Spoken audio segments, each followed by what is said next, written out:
ទៀតហើយ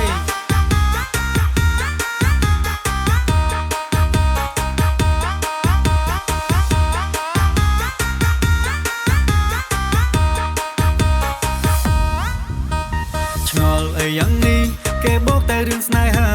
ស្មងស្មាក់ប៉ុណ្ណាក៏រៀមរាគេបោកបានដែរស្នេហ៍បងយកចិន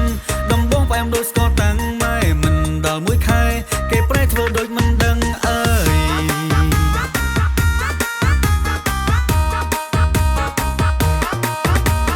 កិនយូរយូរទៅស្នេហ៍ជួបប៉ះតែមនុស្សមិនប៉ិនដំបងជាប់ស្អិនក្រោយមកអស់ចិនក៏ដកស្នេហ៍ចង់តែដំបងក៏អស់អារម្មណ៍លាក់កិច្ចកែតើឯណាស្នេហ៍ពិតនៅឯណា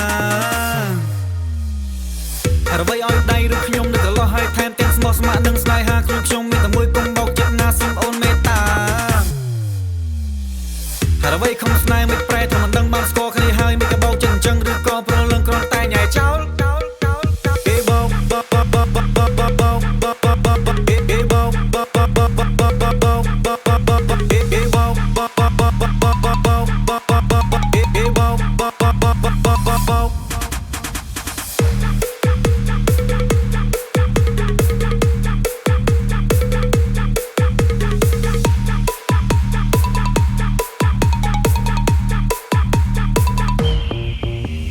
ឆ្ងល់អីយ៉ាងនេះគេមកតែរឿងស្នេហា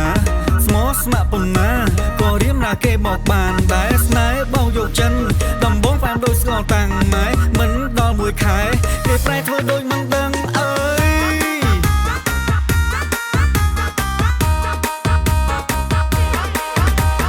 កិនយូរយូរទៅស្នេហ៍ជួបប៉ះតែមនុស្សមិនប៉ិនដំបងជាប់ស្អិនក្រោយមកអស់ចិនក៏ដកស្នេហ៍ចង់តែដំបងក៏អស់អារម្មណ៍លាក់កិច្ចកែតើឯណាស្នេហ៍ពិតនៅឯណាអ្វីឲ្យដៃឬខ្ញុំនឹកកន្លោះឲ្យថែមទាំងស្មោះស្ម័គ្រនឹងស្នេហាខ្ញុំមានតែមួយកុំបោកចិត្តណាសូមអូនមេត្តាអ្វីខំស្នេហ៍មិនប្រែថាមិនដឹងបានស្គាល់